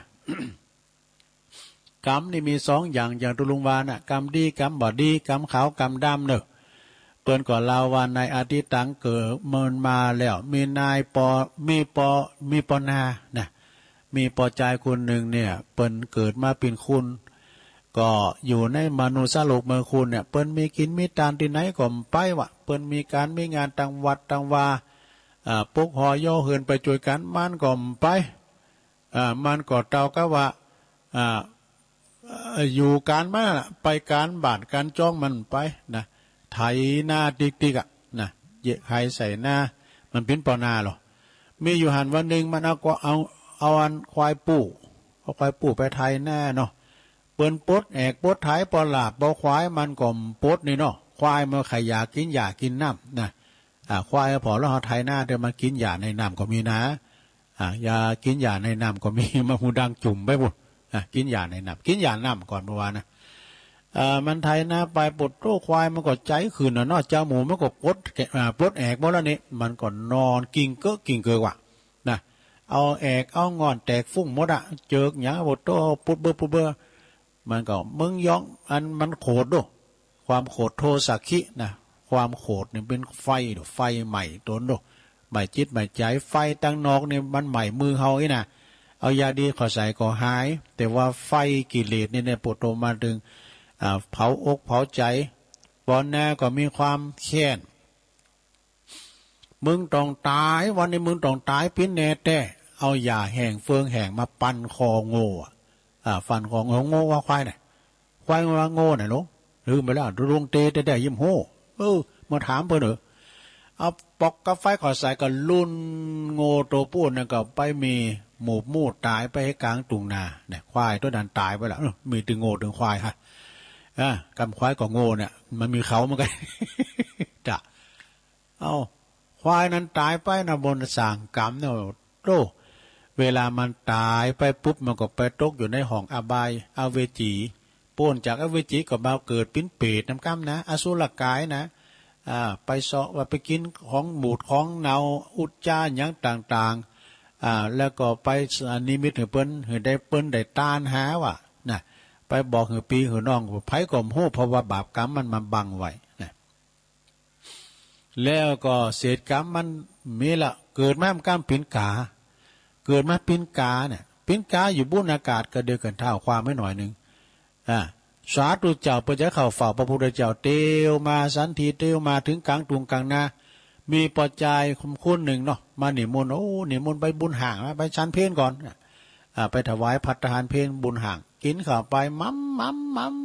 มกินไปตะอิ่มละนะตุเจ้าต้นหนึ่งแก่ว่ากินโดยพอคือพอแปะพองอากะยามห่อนี่กินข้าวล้ามห่อไปหันเสร็จแต่หันใส่กาอยู่บนอากาศกาห้องนู้นมันมีนี่ตัวนะหลงกาน่ะมีตัวเดียวน่ะเขาก็ว่ามันที่มันดีดพุ่มพอสะดุ้งพี่ว่ามันหันเงาในกระจกหลงบอกทำไมยังมาสูงแล้วกาด้วยเนี่ยเนาะกระเดียวมันก็บินขึ้นไปที่เข้าซักไอ้กำกระเดียวบินลงมาถ้าดีดใช่ปะดีดกระจกน่ะก็มันยังมาสูงทีนี้กาต้นนั้นบินอยู่บนอากาศเนาะมีอันพวงมาลัยเนี่ยพวงมาลัยไฟนะมีอย่างกงจักรกันเนาะมีพวงมาลัยซุปใส่ข้อกาวะข้อกาก็ปิวละล่องตกลงมาสู่ปื้นดินตายนี่โอ้ทำความเศร้าสลดเสียใจกับปีคุตั้งหลายก็เฮาไปเฮาแต่ถามพระคุณเอาแต่ถามพระพุทธเจ้าว่ามีกาต้นนั้นมันกำย้ำเลยกะไปถึงพระพุทธเจ้าเข้าเฝ้าเปิดก็ถามเนาะเพียงความสลังสังกาไปชันเพลอยู่กลางท้องนาไปหันกานะมันบินอยู่อากาศมันตกมาตายไฟใหม่คอมันพิกรรมสังจ้าไอ้กันพระพุทธเจ้าก็เลยเรื่องหน้ากะอดีตการเก่ามาหลายจัด มันเกิดมาเป็นปอนาน่ะที่เรามานะนอสธาเนี่ยอันนี้กรรมเนอเรื่องกรรมมุนาวัตติโลโกสัตว์โลกต่างหลายยอมเปลี่ยนแปลงตากรรมเฮาเกิดมาถึงวันเฮามาเกิดมาใจกรรมนอสธาเนาะคุณเฮาถ้าเกิดมาเป็นมนุษย์เนี่ยเหมือนกับโง่มีสองเขาอ่ะนะแล้วแต่เกิดมาเป็นสัตว์ตาลิสานก็เกิดมาเนี่ยเป็นมกะคุณโง่โอ้คุณโง่มีขีดสินเนาะหลวงนานเปิดว่าถ้าจะเกิดมาเป็นคุณเนี่ยมันมีโอกาสน้อยโง่โตหนึ่งมีสองเขาอ่ะดู แต่ถ้าเกิดมาเป็นสัตว์ตาลิสานสัตว์หิ่งห้อยเกิดมาเป็นอย่างต่างๆเต่าก็คุณโง่มันขี่ล้านสินลำเลือนเอาลงเนาะเนี่ยกิจโฉมนุสสะปฏิลาโภเกิดเป็นมนุษย์นี่อยากแต่ นี่สัทธาญาโยมเนาะเราสู่จู้กันฟังวันนี้ต้องขออภัยด้วยเนอะเตะทำก็เสียงลงไปติ๊กเสียงมันตึกเนอะทำก็เตะคู่คักหน่อยก็ขอสุมาแล้วมันเราสู่จู้กันฟังสรุปทำเป็นอย่างอี้กรรมก็ช้าไอ้กาเป็นกรรมเนอะเป็นกรรมเป็นเวรเนาะสัทธาญาโยมต่างหลายนำทำคำสอนแต่กะเจ้าภาพเดียวกันเจ้าภาพกิตติบรรษาก็ปอสมศักดิ์แม่เพนขาวเตี้ยจากตาจ่างเวงน้องหลองนะกันเนาะ เปิ้นกอดทำบุญตานไปหาปออุ้ยน้อยปันแม่อุ้ยเงินจีนาอินี่นายอาเนกชัยกาวินกอดตานไปหาปอเปิ้นปอสอนชัยกาวินเนี่ยแล้วอานิสทาเนี่ยพี่น้องจากโหโขงตำบลซองแควดอยหล่อนี่นะห่มว่านี่เปิ้นกอดต่างใจจะมาตานตีหลวงพ่อสั่งไปคุมสอบเนี่ยไปจะคุมสอบไปเปิ้นสอบบาลีกันหรอออกบ้านออกวัดไปก็โซนตั้งกันไปโอ้เนนก็มาตัวลงเพื่อจะปันป้อนเอาป้อนหวานตัวลงก็ไปปันป้อนที่โฮงหลวงพ่อก็มีนายจตุรงค์คุณจตุรงค์ไปเขียนคุณนะคุณจตุรงค์คุณแม่มาลีมณีวันเนี่ยอันนี้เปิ้นอยู่บ้านโหโขงตำบลซองแควอำเภอดอยหล่อเนอะเปิ้นเอามาถวายเพลโดยแกงหนุนก็มีข้าวมันไก่ก็มีเนาะแจกเงินเน้นเขาเปิ้นอุทิศบุญกุศลตามไปหาคุณแม่เทียมตามหากันทาเนอะคุณแม่เทียมตาก็มารับเอาส่วนบุญกุศลเนอะขอบคุณทางคุณจตุรงค์คุณมาลีมณีวันนะแล้วก็ทำสัทธา1 ปีอ้ายไตโหตลุงเนอะสุดที่สอนใจเปิ้นโทรมาก่อนละเปิ้นจะไปปุ่นเปิ้นจะไปดอยเต่าบ้านน้อยอำเภอดอยเต่าซึ่งก็ครูบาพันธ์เปิ้นเป็นญาติต่างแฟนเปิ้นว่าเปิ้นก็พระราชทานเพลิงศพแล้วกันเนาะเปิ้นว่าจะไปดอยเต่านะตุลุงจะไปแวะที่ตุลุงเด้อเปิ้นก็มาแวะเปิ้นมาทำบุญก็มีนายสุดที่สอนใจ นางสาวชนธิดาแก้วสาวนางสาวชดาพรสอนใจในเมืองเชียงใหม่เพื่อนเนอะทำบุญอุทิศบุญกุศลแผ่พายแย่บุญตาลไปหาอุ้ยวันดีสอนใจที่ลงหลับดับขันไปเนี่ยอุ้ยวันดีเคยมาหาตุลุง2-3 เตือกันนะไอ้สุทิศเนี่ยเปิ้นปามาหรอกนะคุณน้อยห้างป่อม อายุ90 ปลายนะปุดโตเปิ้นก็ฟังถึงวันแล้วเปิ้นเดี๋ยวนี้ไปสู่สวรรค์แล้วแล้วก็มีสุทธิสอนใจนางสาวชนธิดาแก้วสาวนางสาวชดาพรสอนใจอันนี้ทำบุญเพื่อคุณย่าอันนี้มันซ่องเพื่อคุณย่าวันดีสอนใจอันนี้มีซักเป็นหลานเป็นเหลนเปิ่นนะแล้วก็ถวายภัตตาหารเพลโดยนะฮะถวายภัตตาหารเพลโดยก็ต้องขอบคุณเนอะเอาปอนรวมกันก่อนนะลงเนอะเอาปอนรวมกันก่อนยะถาแม่เพนอย่าน้ำเนอะยะถาวาลิวหาปูลาปาลิปูเรนติสากาลังเอวเมวะอิโตตินังเปตานังอุปกปติอิสิตังปฏิตังตุมหังคิปะเมวะสมิจตุสเปปุเรนตุสังกปาจันโทปนาลโสยะถามณีโจติลโสยะถาภวะสัพพิติโยวิวัจจันตุสัพพะโลโกวินาสตุมาเตภวัตวันตรายโยสุขีติคาอยู่โกภวะอภิวาตานาสีลิสานิจังวุตตาปัจจายโนจัตตารโรธรรมาวัฏันติอายุวันโนสุขังปะลังได้ป้อนกันตึงลงตึงลายนะลงนึได้ป้อนนะครับป้อนก็ขออยู่ดีมีสุขนะขอให้ได้เขี้ยวคาดปลอดภัยขอให้มีความสุขความเจริญก้าวหน้าในชีวิตธุรกิจการงานเนื้อสุขสำราญโดยลาภโจกโภคทรัพย์ นะสุขภาพร่างกายสมบูรณ์แข็งแรงสมปรารถนาดังใจอธิษฐานในสิ่งอันเป็นกุศลจงปรากฏผลโดยเร็วพลันทุกคนทุกท่านทุกประการทุกทิพาราธิการเทินสาธุเนี่ยแม่สุแก้วศีลาพรมาตื่นเจ้ามาก็ได้ยินเสียงน้ำเสียงธรรมปั่นป้อนนะนะต่างอกต่างใจซะท่าวันนี้ก็เป็นวันจันทร์วันสุดท้ายของเดินแล้ววันที่28 กุมภาพันธ์ต่อไปจะมีนาเมษาในงานหนักหน่อยสะท่าเนาะข่าวสารงานบุญก็มีหลายเปิ้นก็จัดไปในกันสะท่าญาโยมเนาะเอาไปได้ก็ไปกันไปไม่ได้ก็ไม่ต้องไปนะฝากเปิ้นหอมไปกินไปตามเปิ้นจัดภายในกันเนาะจัดการจัดงานไปในนะเดี๋ยวตุลุงประกาศข่าวสารงานบุญกันเด้อสาญาติโยมไผจะลมทำบุญเนาะสั่งลาวสะพานตีเกาะตีกำนะมันจะบาลุ่มเนาะเกาะกำขึ้นไปมันรู้กันมีฮาวนี่เขาไปขึ้นมาถึงไอ้น่ะที่ขึ้นดอยนางแก้วสะพานบุญเนอะก็ไปลมทำบุญกันได้ขอบคุณดังหลวงพ่อมานิถาวโรสำนักสงฆ์หอมบุญป่าไม้แดงดอยสะเก็ดเนอะลมทำบุญนะเล็กลาวจับบันไดนะเล็กลาวสะพานแถม1 เส้น500 บาทเนอะเล็กนี่เป็นแป๊บนะสิ้นละ500 บาทก่อนหรือตามใจเจตนาเนาะคุณโยมเรือนมูลคงจะอ่านแล้วก็หาได้ลุงท่านพระครูเพิ่นอ่านก็จะได้ก็ลองติดตามแต่ตุลุงอ่านแล้วนะเนาะขอบคุณปนันปั้นอินมาดเนออันนี้เปิ้นก็โลมทำบุญปิ้นมัคคณายกนะวัดทาดอนชัยลูกเปิ้นนี่เป็นปิ้นพระครูกันเนอในเมตตาบารมีธรรมท่านพระครูวีรกิจสถาพรนะเดชนรงค์ตุปีเดชนรงค์นะเปิ้นปิ้นพระครูวีรกิจสถาพรนี่เจ้าวัดทาดอนชัยอันปนันปั้นก็หอมาแถม200 บาทเท่าใดก็ได้เนอเอางานต่อไปสดาญาโยม5 ถึง 10 เมษาอันนี้ตุลุมได้เลงนะป้องก่อมีนาป้องก่อเมษาตุลุงยามอ่านมีนาก่อนมันได้เลงวันได้เลงเดินได้เป็นยังแล้วเนอะ5 ถึง 10 เมษาก่องานออกเมนพระราชทานเพลิงศพนะหลวงพ่อท่านพระครูกิติยานพิสิทธิ์นะตัวหน้าบุญเกิดกิติยาโนอายุ84เนอะอดีตเจ้าวัดมะครับทองไล่ดงตำบลน้ำดิบอำเภอป่าซางเปิ้นจะได้พระราชทานเริ่มตั้งแต่วันที่5ก็อาราธนาสรีระลางอะไรดวงวิญญาณของตุนาเนาะตุนาครูบาจากวิหารขึ้นสู่นกฮัสดิลิงภาษาแก้วเวชยนต์ของครูบานะก็ทำบุญกันไปกูวันกูคืนจนถึงวันที่10สุดท้ายก็เป็นวันพระราชทานเพลิงศพเนอก็ไปกินไปตานกันนะโดยเมตตาบารมีธรรมอาจารย์ท่านพระครูสัทธิสารคุณเจ้าคณะตำบลน้ำดิบนะเจ้าวัดน้องผ้าขาวซึ่งเป็นปิ้น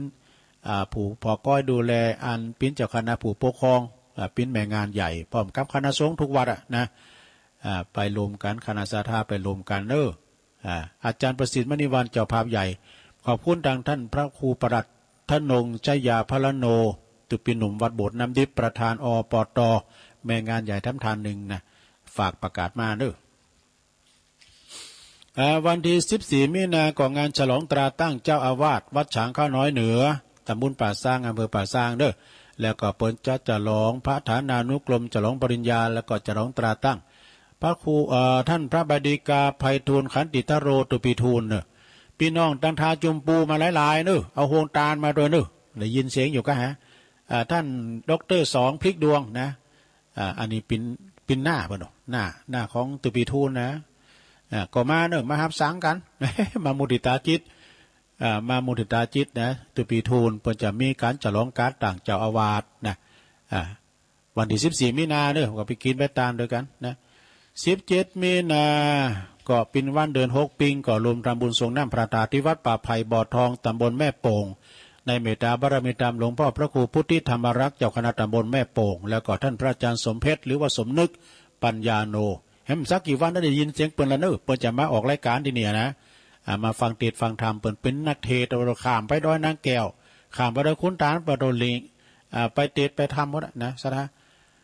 ก็วันที่17 มีนา6 ปิงเนอที่วัดป่าไผ่บ่อทองไปรวมทำบุญกินต้านโดยกันนะจัดภายใน16 เมษายนก็เหมือนกันเนอที่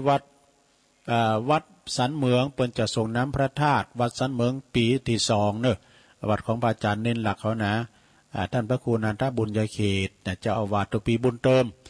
ปอกกำนันวิวัฒน์ปัญโยยอดนะแล้วก็คณะสัตยาปหน่อยตั้งปลามติบเขางานบุญก็งานบุญใหญ่ก็เดินหน้านี่นะก่อมพุกนี่การเดินหน้าก็18-19มีนาเนื้องานยกยอดฉัดเนี่ยตัวลุงก็เปิดแม่ครูแสงเอ่ยไปแล้วเจ้านะเป็นซอถึงฟังแล้วสมโพธิพระธาตุเจดีย์แล้วก็สิ่งถวายสิ่งก่อสร้างเสนาสนะแห่โคตานแห่พระโหมพระธาตุมีโกนเข่าติบโอ้หลายอย่างมีคณะวัดจำนวน250วัดกันนะดูนะก็จะมีฟังซอตลอดวันเนอะตีบุญดอยนางแก้วก็18-19เนอะรายละเอียดนะก็ฟังซอไปแล้วเนาะแล้วก็16-21มีนาก็งานออกเบ้นพระราชทานเพลิงศพปล่อยหล่อพระครูวรวัตรวิบูลครูบาบุญกตปุญโยเนอะอดีตเจ้าวัดหนองหอยนะก็ไปรวมทำบุญกินต้านกันนะหรือว่าไปส่งสการต้านขาบครูบามหาเทระเปิ้นอยู่กับวัดกับว่ามาเมื่อน่ะซะดาแต่เฮิงเมื่อนานนะอยู่กัมจูปูจ้าแล้วก็สร้างวัดวาอารามจุนการกรุงลุงเลิงนะท่านพระครูบาบุญในวันที่21นั่นก็เป็นวันพระราชทานเพลิงศพเนอะวันที่15-16ก็เปิ้นจะอาราธนาศพขึ้นสู่นอนพระศาสตร์นกฮัสตดิลิงนาวัดนะก็พระจะไปหับสังไปเปิดห้องตานก่อเจิญกันได้นะท่านปาฏิการนิเวศตุปิเวศเนาะเบิ่งก็จบปริญญานะตุปิเวศแล้วก็พินันเช่ามัคคานายกพินันแดงคำปัญญาวัยวัจกรวัดพร้อมกับคณะสัตยาโทรไปเนื้อปิ้นเจ้าภาพนะที่วัดใหม่พัฒนานะวัดใหม่พัฒนาตำบลยางครามนี่ก็เพิ่นจะมีงานบุญใหญ่เนอะเป็นงานบุญใหญ่ฉลององค์พระธาตุในฐานะที่ตั้งวัดมาได้50 ปีพอดีนะก็วันที่15 เมษายนเป็นวันพยาวันเพิ่นจะอบรมสมโภชพระธาตุเนอะ17 เมษายนก็จะยกยอดชัดบรรจุหัวใจพระธาตุนะที่วัดใหม่พัฒนาเนี่ยพระครูสถาพรพัฒนาลังสีเจ้าคณะตำบลยางครามนะวันที่พุกแล้วกันเนาะเนี่ยวันฮือกะวันที่2 ที่ 3 มีนา4 5 มีนา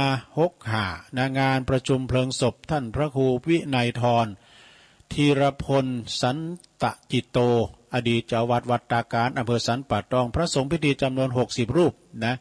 วันที่3ก็จะลากผาศาสตร์ขึ้นปลายเตียนปุ่นสนามโรงเรียนท่าการ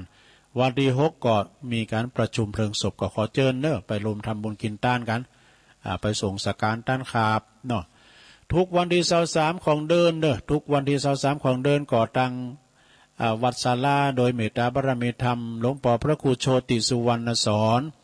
พร้อมกับคณะสัตยาปหน่อยปนั้นปจานลำวัดเปิดจัดทำบุญอุทิศถวายทักษิณานุปทานให้กับครูบาเจ้าอินตากตปุญโยเนอะวัดศาลาตำบลน้ำแพร่ก็ไปรวมทำบุญกันนะมีเจ้าภาพ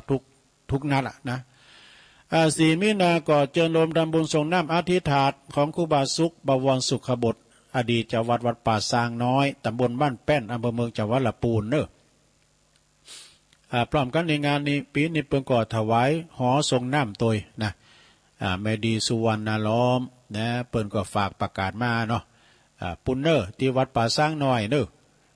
เปิ่นจะทำบุญส่งน้ำพระธาตุอธิษฐานของครูบาโดย23 มีนาเดี๋ยวต่อไปงานต่อไปดอกไม้บานไม่บานตลอดปีโชคดีไม่มีตลอดบ่อยครั้งขอเชิญสาธุชนผู้มีจิตศรัทธาเข้าร่วมพิธีมหาพุทธาเทวาภิเษกหล่อพระเจ้าสมเด็จพระพุทธปฏิมากรหล่อพระเจ้าทันใจนามเป็นว่าพระเจ้าทันใจสมปรารถนาประสิทธิมงคลเนี่ยขนาดหน้าตักกว้างนี่99 นิ้วความสูงก็127 นิ้วเนี่ยรวมทำบุญแล้วก็จะมีการตอดผ้าป่าสามัคคีมหากุศลสมทบทุนในการสร้างซุ้มประตูวัดโดยผ้าป่ากรุงเทพเชียงใหม่ลำพูนแม่อายสู่มณฑลพิธีวัดสันห้างตำบลบ้านโลงเนอะอำเภอแม่อายในวันเสาร์และวันติด2 วันด้วยกันระหว่างวันที่19 วันที่20 มีนาพิธีบวงสรวงนั้นก็เวลา9 โมงแล้วก็พิธีมหาพุทธาภิเษกตลอดวันตลอดคืนก็จะมีสวดมนต์ตันเยาหลายอย่างอยู่ปูนปล่อยเป็นไข่ตาผาเจ้าเพิ่นค่อยไปนะมันเตะกันงานได้เปิ้นอบรมสมโพธิสวดมนต์ตันไข่ตาผาเจ้าเบิกเนตรปุ่นค่อยไปทำกรรมปัญจมีงานนำวันอยู่เด้อ คือมันแห้งให้ก่อนเปิ้นตบแต่งองค์พระพุทธรูปเจ้าก่อนอาจารย์อำนาจพระอาจารย์อำนาจอาคับปัญโยตุปีจะน้อยฝากประกาศมาพิธาจารย์เนอะเอางานต่อไปสดาญาโยมต่างหลายอันนี้ก็งานเมืองฝางเหมือนกันเนอะ22-23 มีนาในก่อเปิ้นก็จะมีการทำบุญฉลองอายุวัฒนมงคลในเมตตาบารมีธรรมหลวงพ่อพระครูสุจิตานุรักษ์ดร.เจ้าคณะอำเภอฝางวัดพระบาทอุดมนำบ่อสาวาหลวงพ่อเจริญอายุมาครบ69 ปีในวันที่22นะ23ก็จะเริ่ม70 วันที่22นั้นทำบุญทักษิณานุปทานเนอะทำบุญอุทิศถวายให้กับครูบาอาจารย์ปอหน่อยปอนั้นปอจานลำวัดเคยคืดวัดสังวามาเนาะก็จะได้ทำบุญถวายแล้วก็โดยเฉพาะก็เป็นกรณีพิเศษเนอะวันนั้นนี้ก็เมตตาบารมีธรรมอาจารย์พระครูอภิวัฒนะวิกรมได้รับอาราธนาจากหลวงปอได้ขึ้นแสดงธรรมในวันนั้นนะไปฟังเทศน์ฟังธรรมกันเนอะวันที่22เนาะแล้วก็วันที่23นี่ก็จะยกยอดชัดแล้วก็สืบชะตาหลวงพ่อตัวนะพระสงฆ์พิธีก็หลายเนอะแม่ว่างพี่ก็จะไปนะตั้งปีนั้นลุงนัดรถเดือนเนี่ยเปิ้นก็ว่า23ปุ่นเนอะจะ23เดือนนี่นะ23มีนาเนาะพระเจ้าหับสังก็ชุดละ 2,000 บาทชุดใหญ่ชุดเล็กก็ 1,000 บาทหับโต๊ะจีนถวายเพลโต๊ะละ 1,000 บาทเนาะหรือตามเจตนาก็ไปให้ไปหอมกันเนอะทางเมืองฝางนี่ฟังหลวงพ่อประกาศเพิ่นหอมกันเป็นป้านเป็นหมื่นเนอะหนักเดียวแล้วก็เปิดห้องตาลโดยเนาะอันนี้ก็เป็นข่าวสารงานบุญเนอะสดาญาโยมมีข่าวสารงานบุญก็บอกโดยนะก็จะได้ประกาศให้ศรัทธาญาติโยมทั้งหลาย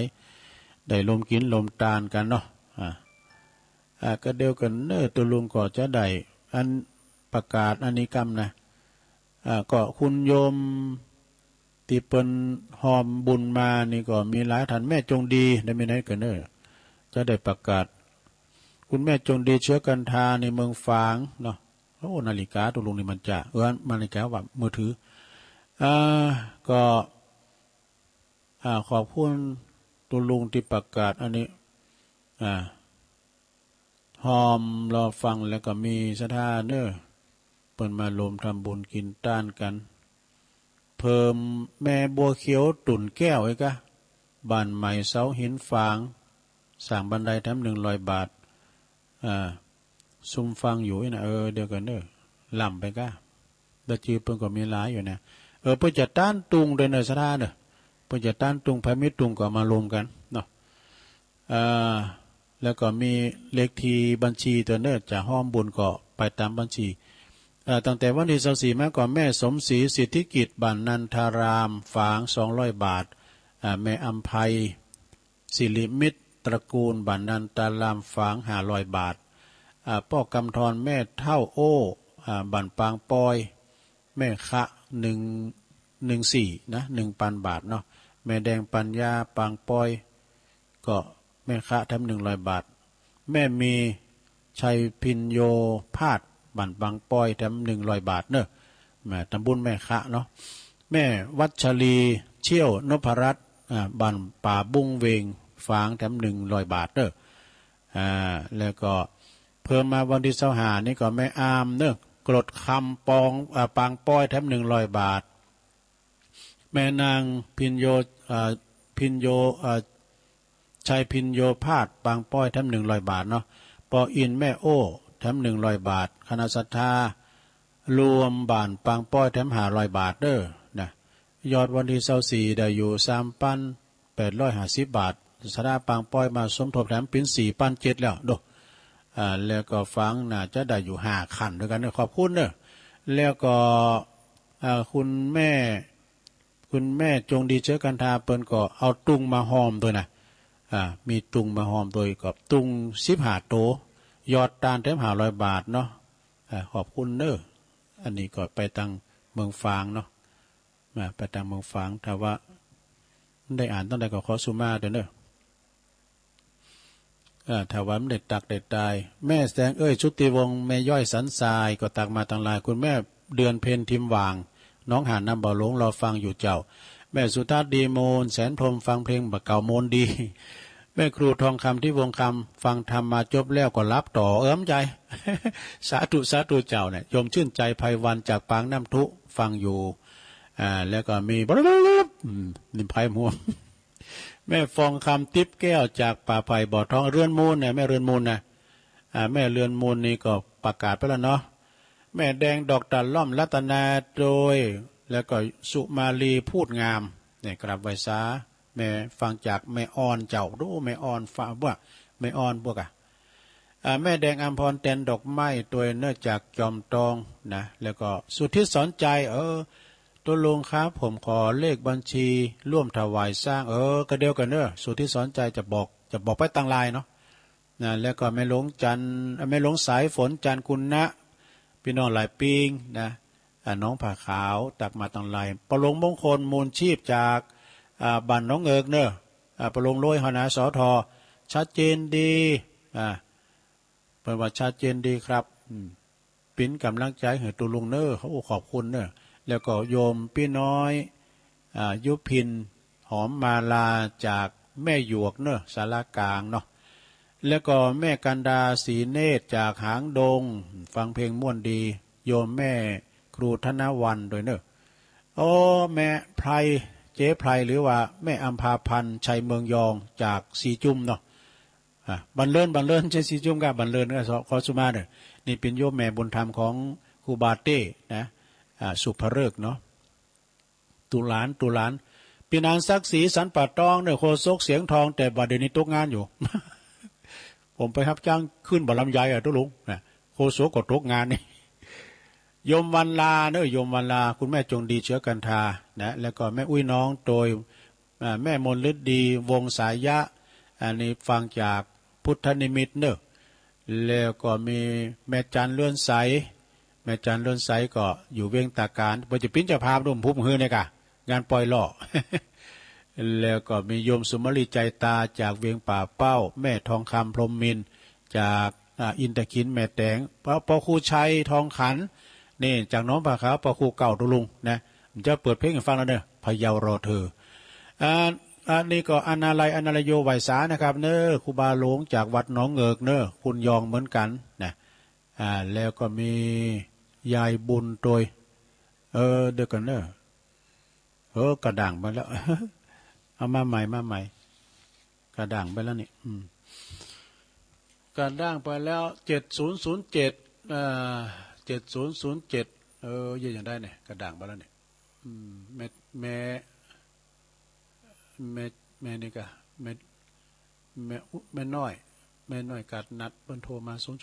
007เอาละมดอันนี้แล้วเนอะมดขอความติดเปิ้นส่งไลน์มาต่อไปเปิดสายแล้วเนาะเป็นบรรยากาศเนี่ยเปิดสายเจริญปอนที่แล้วเจ้าไหวซะเจ้า วันนี้เอาก่อนเพื่อมันตื่นเต้นเนาะเจ้าถ้าหากย้ายใดปอน3ประการจักอธิษฐานดังนี้ขอมือผู้เฒ่า6,500 ปีสุขสบายดีกันทุกส่วนหน้าแล้วก่อนขอ2คือโคโรนาหายไปจากโลกเร็วปันว่า2อดซูได้อยู่สุขสันต์สนุกมวลงานกันตึงโลกละก่อนขอสุดท้ายขอ3นั่นนะขอมือเลิกลาสงครามเนอะเจ้าเห็นดูทหารหากเมียลูกเต่าบ่ตั้นไต้เถ่าต้องจากลูกเมียสงครามครั้งนี้ยูเครนรัสเซียเห็นดูลูกเมียต้องมาเป็นหมายยิ่งกันสนันบาดเจ็บฟันปลายหมู่คนติดตายลอยปลายเนอเจ้าเห็นดูยูเครนสงสารแต่เราคำสอนพอเจ้าของเขาไปไหนสอนทำความดีว่าเอามาใจมนุษย์ลุงใจอยากเป็นใหญ่เจ้านายเจ้าก็ย่อวันละกรรมนะเจ้ากรรมว่าใครนะเจ้าเนาะภาษาไทยแปลว่าเปิดนะเจ้าไขแปลว่าเปิดเนอะ ไขปัญหาเนาะปัญหาในใจเอาคุณแม่น้อยเนอะเจริญปอนครับลุงปอบุญมีต้องมาเป็นที่2เนอะนี่นะบุญมีมาแล้วมือกลาง เมืองกลางฟังเจ้าแล้วเนาะนอนบ่รับนอนรับฟ้านั้นคือหูนอนบ่รับฟ้านั้นคือหูนอนบ่รับคือหูมันนอนติ๋วบ่หนูกับหมูได้แมวแล้วก็ในบ้านแต่แม่แล้วก็ทำประบุญธรรมบุญปันมากันติดต่อกันมาเปิ้นเต่งอยู่หั่นอยู่แล้วแบบพี่ลุงดื้อเด้อขอบคุณเด้อปอบุญมีเด้อสาธุโอ้ปอบุญมีนี่ก็ศิลปินดีซีที่เป่าได้หมดแปลงน้ำบวยแปลงยังได้หมดห้องเพลงก็มนเงาเสียงของสมยศทัศนพันธ์เวลาเจ้าแม่จันสีเสียงแหบเด้อแต่บ้านสื่อสีสองฝ่ายนะเสียงแหบเนี่ยจันสีมันกอกเจ้ามันกอกเนาะอาจารย์อันพระครูยังเกิดอันที่ปัดที่เมถามเบอร์น่ะในบัญชีไปหูแจ้งตัวนั้นก็มใจแหละทั้งครูบาดอยกะครูบาดอยปฏิภาณธรรมทินจะเปิดไม่บอกด้วยว่าเกลือพระครูเยอะพระครูปฏิภาณปฏิภาณธรรมทินแม่น่ะพระครูปฏิภาณธรรมทินกระเดียวจดหลังไม้ก็ได้เนาะปฏิภาณธรรมทินเนาะปฏิภาณน้อยเดียวธรรมทินทอทงธรรมทิน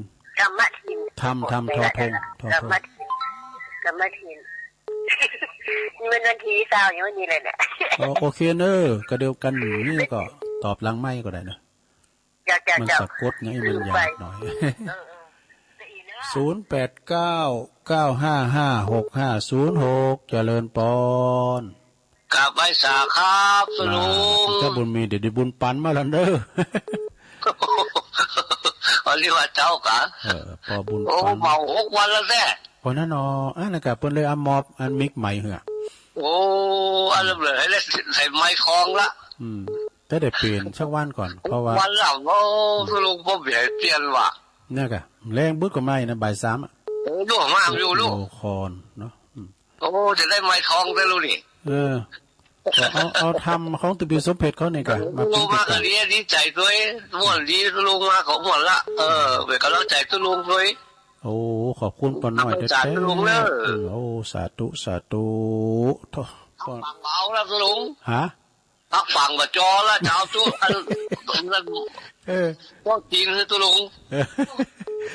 พักปังนี่มันเกินหมอยค่ะเอาว่าพักปังนี่คุณบันทึกคาถาผมจะกินดูเนาะเจริญปอนอาชาตาตุลุงไม่เคยเป็นแฟนประจำของตุลุงนะเจ้าอุ้ยอินแม่สาบสำเริงกำของโกกำของกาจะเรื่องเนาะตุลุงเนาะ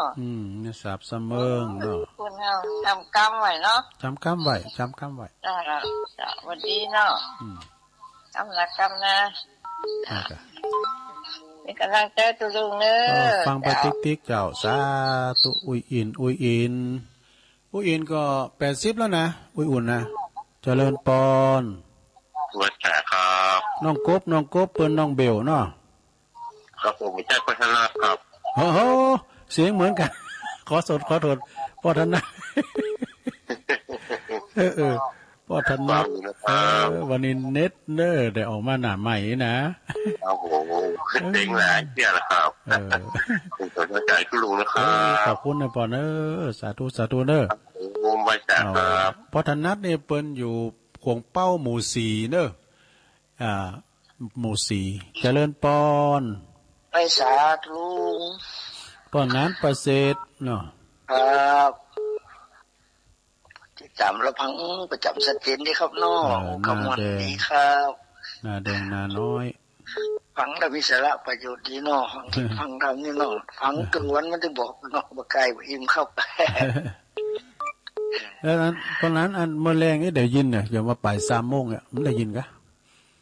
ฟังได้เป็นยังมันบอกอันตอนแรงมันยังบ่รับบ่ได้เข้าไปจะได้ครับ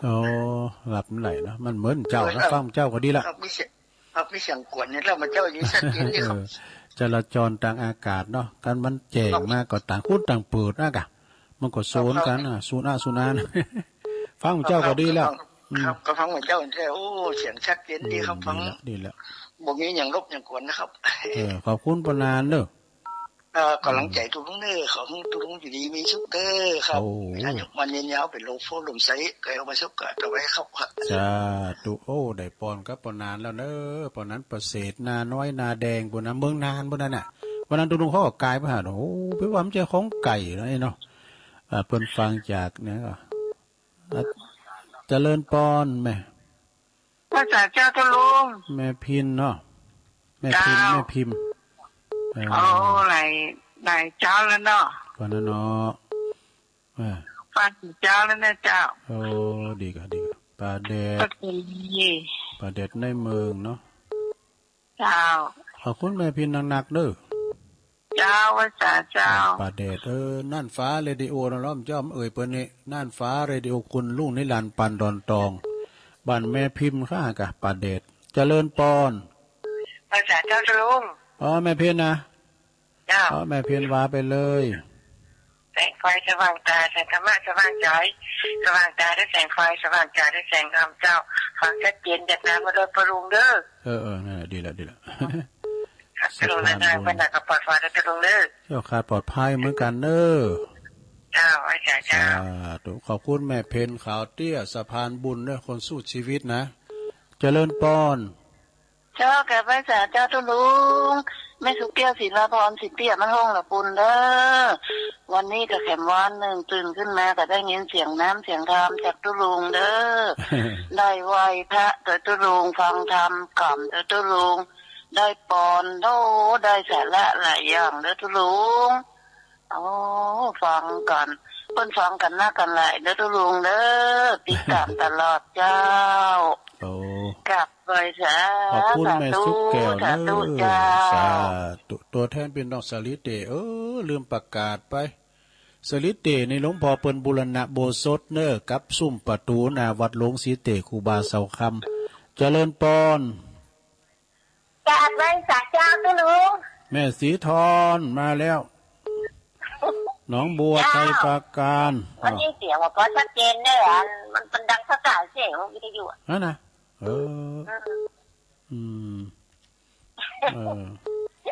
ชัดเจนเ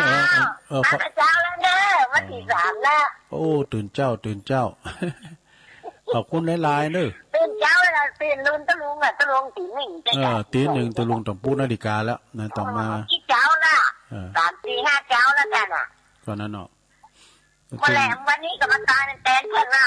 แมลงบึดวันจันทร์วันการเป็นนาทีของตุลุงกับรายการตุลุงโดยตรงแล้วก็เพิ่นยังปรับผังเด้อวันนี้วันจันทร์ด้วยวันนี้ก็บ่าย3กับพุธก็บ่าย3เจ้าสาธุเด้อบุญรักษาเนาะไหว้สาเจ้าตุลุงก็เอาทำเนี่ยกะทำตุปีสมเพชรเขาตุอุ่ยเขาเนี่ยกะเอามาเตะถึงสะท้าให้ฟังอ่ะเนาะเจริญปอนเจ้าไหว้สาเจ้าตุลุงโอ้แม่เอื้องไพรชัยยองเจ้ายินดีเทรนเนอร์ที่ได้มิกใหม่นะเจ้าก็ย่อมได้เต้นเป็นบ่อยนี่เพิ่นได้อีดูอ่ะเพิ่นเลยยกหืมได้แก้กองกันนะของใหม่เนี่ยเก่าเพิ่นกับใหม่เฮาเนี่ย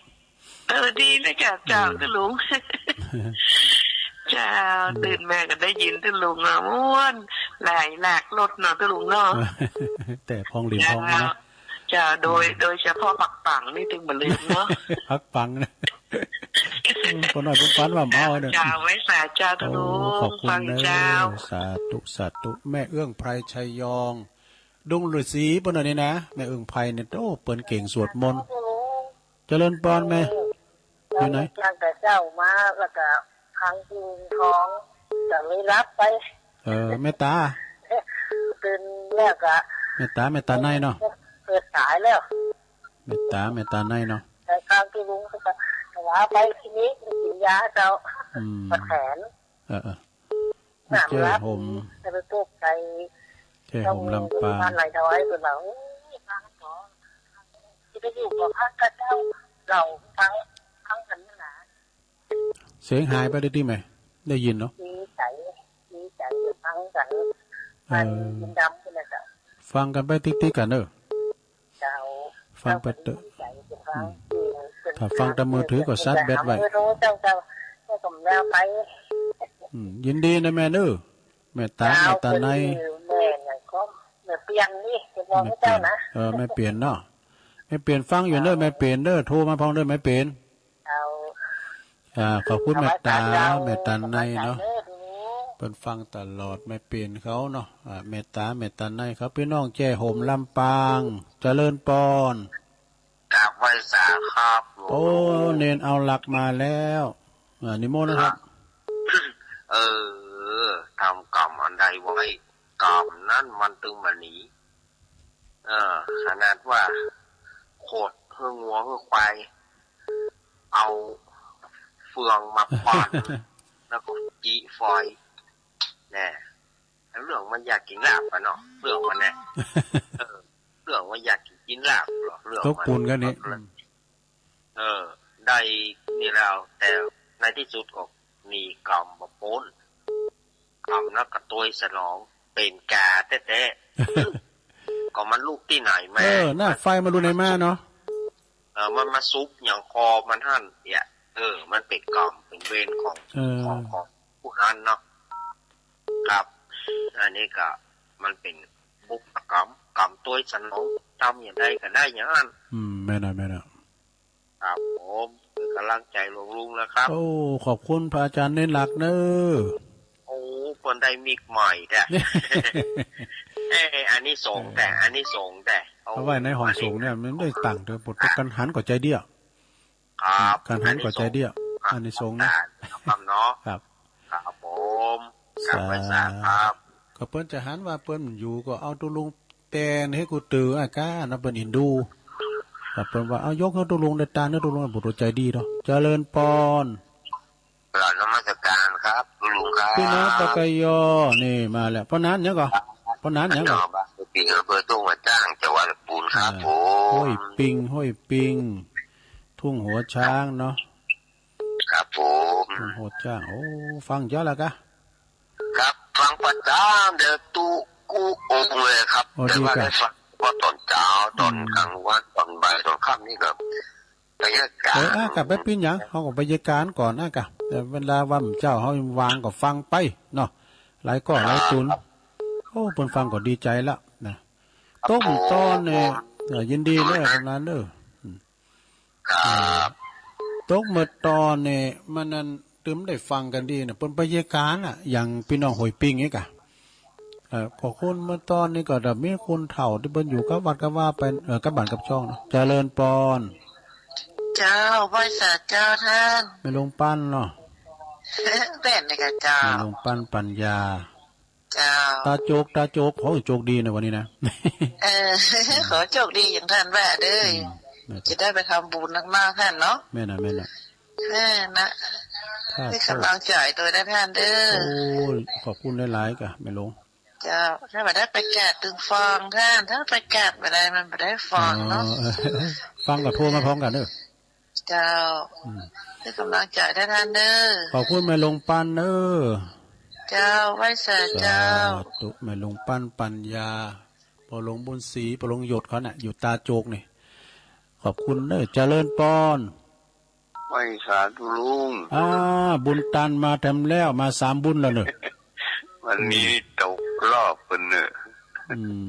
พ่อบุญตันไปก็โลดเก่งเอาทั้งหมดเท่าสายเพิ่นนักนี่เนาะมันติดได้เลยก็ดีติดมันรอบได้ก็ได้นะติดแล้วเปิ้นติดได้เลยน่ะวินดูเปิ้นน่ะเปิดโทมติดฟังเพิ่นก็ม่วนเด้อลุงปลาไล่เนาะปลาไล่ลุงเด้อหลังใจขอบคุณนะปอนเด้อสาธุป้อบุญตันป่าไล่60ผู้ใหญ่ตีตุลุงเคารพนับถือทำทาน1เจริญปอนไปช้าจ้าลุงแม่ฟองก็นึกว่ามันลูกตะไคร้ปงดอนฟังเจ้าแจ้โฮมเจ้าเมตตาก็มาแล้วเหรอเมตตาแม่เงียบไปเอาหกกระตาไปเนื้อฮะอะไรไปเอาหกกระตาไปคือโอ้ดีกะดีการได้ไปถึงได้มาอยู่ถึงป้ากันเนาะชานฮอนมาชงไปชงก็ได้ไปอยู่น่ากะทางไปไหนนั่นหยานี่นั่นเดียวเนาะไปไหนมาไหนก็ง่ายอยู่แต่ว่าเฮาโกมได้ห่มไปกันนะ แต่ก็จะไปลืมนะไปลืมแต่ไปประมาทกาศอย่าตกเนาะ จ้ะ มัน ทางนี้แต่เนาะ แม่งนะมันหนักมาถึงวันก็ประมาทตัวไปตัวมันช่วยกันบางวันขอบคุณเด้อสาธุเอิ้นไปตังแม่แสงข้าวปุ้นแม่แสงจันทร์สมรูปเขาป่าค่ายายคำปันยายปานเขาฟังอยู่อาจารย์นิพนธ์โอ้เข้ามาใหม่เด้อลุงจะเยี่ยมมันนะมันดักไปคนเดียวมันนี่เจริญปอนโอ้โหอาจารย์ช่วงไม่วันเนี่ยโอ้โหแม่วันบันกอกโอ้นี่สะดุ้งตื่นเลยมาเปิดขึ้นมาเลยยิงตุลุงตุลุงเดี๋ยวมาเต้นตัวเนี่ยบอกผมว่าอะไรหรอผู้กำเจ้าเลยนะต้องไหนอย่างในใจเนาะตุลุงเนาะก็อากาศเปิดหันความสำคัญและเปิดปันนั้นเปิดตานั้นมิกใหม่เหรอ4 channel เนี่ย4 channel แต่มันจะสลายนะหมุนแบบวันลุ่มหมุนพอเดียวเขาใหม่ก็ไอ้แก้กล่องแล้วนะชาวบ้านก็ได้บอกไอ้แกนครับน้องเจมาเป้งตอนแรกก็เอาใบ3เนี่ยออกกินที่เก่าเนี่ยกะที่เก่าเนี่ยกะได้เมื่อออกอยู่นะบ่าย3 โมงนะพูดกันวันนึงวันจันทร์วันกลาง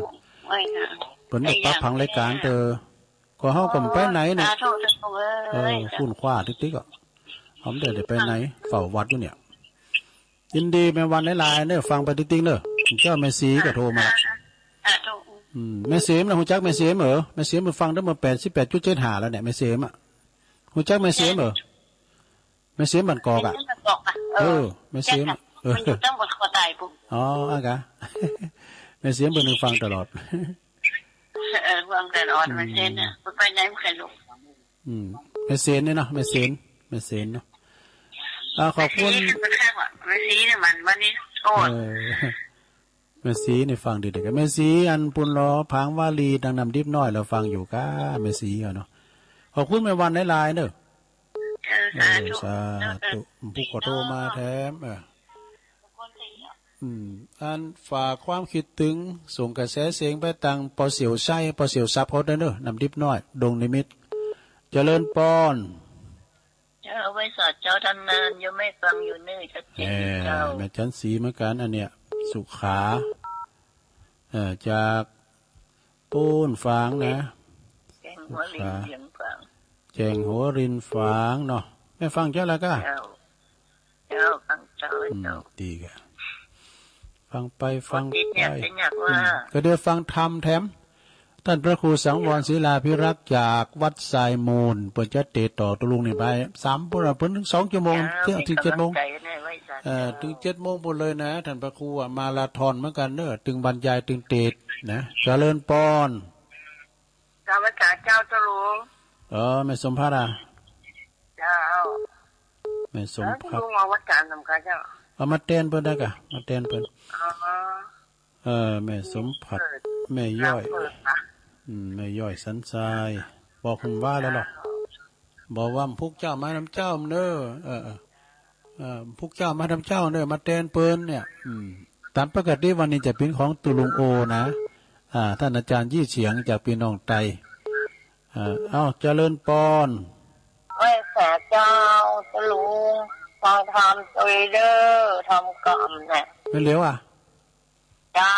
แม่เหลวชัดเจนดีเจ้าตุลุงหงเป่าเจ้าพี่น้องนี่มาโวยไปโวยขอบคุณเนอะแม่เหลวเนอะเจ้าได้เงินไปเรียกข้าวเนาะอันนี้สายตั้งปุ่นเนอะหงเป้าหมู่11นะแม่เหลวเขาแม่โนนเขาแม่โบคลี่เขาน้องตายเขาเนี่ยเจริญปอนต้องขอเจ้าตุลุงต้องตัวคำก็แจ้งในหนองร่องเจ้าเขาลงอยู่เด้อแม่โบคำท่าช้างเรียงหนองร่องเนาะเขาลงมาก็มาแต่แล้วเนี่ยดีฟังหวยตองซักเนาะดีแล้วฟังไปยินดีเนอะดีแล้วบ่าย3 โมงบุดฟังแถมสาธุตังปูนหายไปหาลื่อลงก็ดี2 แผ่นดินเขาตังหลวงพ่อมานิดก็ไหว้สาเจ้าตุลุงต้องได้จ้ะไม่พลาดนะสาวราชเจ้าชาตการไม่สาวหลักเนาะเจ้าฟังตุลุง กู้เวลานะเจ้า ออกทุกเวลา เจ้า ได้ เป็นกำลังใจให้นะเจ้าเจ้าลุง ใช่ประการเนาะ เจ้าเจ้ากราบไหว้สาเจ้า สาธุสาธุมาโวยไปโวยใส่ประการแม่โบวพันธุ์นี่ลูกหลาดูทำตับเต้าเนี่ยลูกควายนี่เจริญปอน กับนมัสการไหว้สาครูบายองที่ โอ้ นับถือ มาแล้วหลวงพ่อ เนี่ย มานิด วันนี้หลวงพี่เขาว่าเนี่ยก็ชดอร่อยเลยแหละ อืม ดีนี่ก็แตนมาราธอนนะพิเศษมาราธอนเนาะแตนมาราธอน5 เจ้าติดกันล่ะ หาเลยหาเจ้ากัน 5 เจ้าก็ต้องพัดสุกเสาร์ติดจันทร์นะลูก แต่ก็ ดีมากยกนิ้วเลยเนอะ เวลาว่าเปิ้นอยู่ก็เตือนกันไปแน่นอนมันมีห้องสูงอยู่หันแล้วเนาะ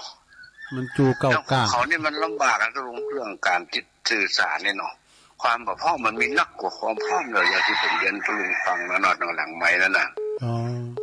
ทุกอย่างนะเขาไปอู้กับหลังไม้เนาะผมขอยกเลิกในรายการนั้นไปก่อนเนาะ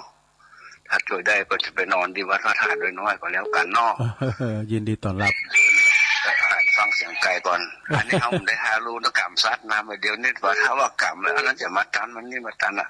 เขาข้ามเคซัดเนี่ยเปิดบังตั้งแต่เป็ดไก่หมูม้าหมาแมวติดขอกเนาะถ้าข้ามงัวข้ามควายฆ่าก็ฆ่าไปเลยเชือดก็เชือดไปเลยอันนี้ถูกกฎหมายแต่ว่าเอาไปบุกไปตีไปทารุณมันเลยเนี่ยก็ต้องว่ากรรมชาติไหนอ่ะชาตินี่แหละกฎหมายคนออกมาทารุณกรรมสัตว์ติดคุกโดยถูกปรับโดยเนาะแต่แม่นละประเด็นนี้สัตว์ที่เขาไปไถนามันโป้นกลับมาละเขาคูโบต้ามาแทนไม่ใช่โฆษณามาแทนมันก็จะเป็นแต่เป็นใจกรรมของมันแล้วไปเข้าองค์เชื่อแทนเหมาะเนาะแต่ก็ผมหั่นไก่นะครับนั้นผมยังอินดูแล้วผมไทยว่ากุ้งอ่ะโอ้เขาบอกไก่ตัวนี้แต่บอดกับไก่ตาบอดจะลูกอ่ะได้เป็นไงเอาไปข้าวโอ้ลูกขอทายชีวิตไปเถอะขอไก่แม่ตวงไก่ปูตวงเลยเนาะ50 บาทนี่เอาเปิดไม่ใช่เอาไก่โจรละก้านเลยอย่างเปิดแม่ฆ่าทายชีวิตไปเลยเนาะสำไก่แจ้มันมาสวกแต่ไก่ตัวใหญ่แต่มันก็ไล่ก็ให้ยังคนเท่านี้เนาะหลกที่ไหนไม้นะครับมันประเด็นไก่แจ้ไปสร้างกรรมมันไก่เชื่อทำแล้วเนาะเดี๋ยวก็เลี้ยงไว้ขายเลี้ยงเอาเสียงมันเนาะฟังกับไก่เสียงขันเจ้าขันไล่ได้ก็ดีเป็นนาฬิกาของอันหนึ่งเนาะนกเขานกเอี้ยงเข้ามาอยู่ในวัดก็เลี้ยงมันไปเขาเย็นนี่เปิดเลิกตุลุงเขาสร้างกรรมดีไปแต่จ่าในตุลุงก็โอ้ตั้งแต่นี้ไปก็ดีทั้งนั้นก็ตั้งแต่เขาเข้ามาบวชในนอนตุลุงเนาะแม่น่ะดีครูบาดีด้วยขอบพระคุณเลือกคำเข้ากรรมใหม่กรรมเว้นจะไส้กันชาติไหนก็แล้วแต่ไปด้วยแต่ไม่ได้ทันหูทันตาเพราะมันมีแว่นวิเศษคือวงจรปิดเด็กคนจะฆ่าที่ไหนก็แล้วแต่ตนได้ที่พระพุทธบดียังว่าแล้วได้เสร็จตัวหลังเนาะไหว้สาครูบาเจ้าครับหลวงพ่อมานิดถาวโรสำนักสงฆ์หอมบุญ